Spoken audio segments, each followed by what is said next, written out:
बरेच इन्व्हेस्टर विचारतायत 2 वर्ष झाले रिटर्न्स नाहीयेत, कंपाऊंडिंग चालू नाहीये का? थांबा, कंपाऊंडिंग म्हणजे जे तुम्हाला वाटतंय ते नाहीये. लोकांना वाटतंय म्युच्युअल फंड्स मध्ये कंपाऊंडिंग म्हणजे दरवर्षी 12% रिटर्न. म्युच्युअल फंड्स मध्ये अशी कॅल्क्युलेटर सारखी 12% लिनियर ग्रोथ होत नाही.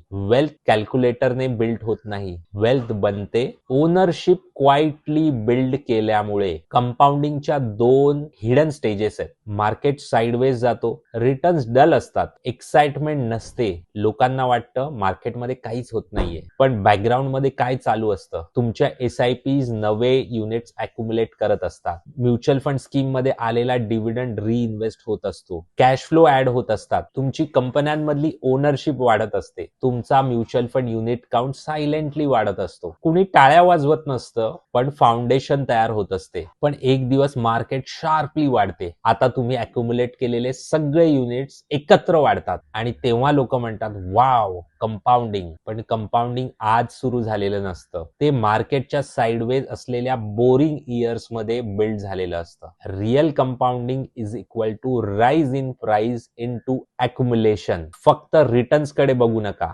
ओनरशिप कडे लक्ष द्या. Price will follow later. जर तुम्हाला लास्ट 2 वर्षात रिटर्न्स दिसत नसतील, तुम्ही कंपाऊंडिंगच्या फर्स्ट फेज मध्ये आहात, that is boring phase, silent phase और फाउंडेशन फेज. आणि लक्षात ठेवा, वेल्थ ही नेहमी फाउंडेशन फेज मध्येच बिल्ड होत असते. आपण लाऊड फेज मध्ये फक्त सेलिब्रेट करतो, फाउंडेशन फेज किंवा बोरिंग फेज किंवा सायलेंट फेज मध्ये क्विट करू नका. तिथेच तुमच्या पोर्टफोलिओचं कंपाऊंडिंग सिक्रेटली काम करत असतं. तुम्हाला माझा कॉन्टेंट आवडला असेल, तुमच्या मित्रांबरोबर नक्की शेअर करा, माझ्या प्रोफाईलला फॉलो करा. Thank you very much.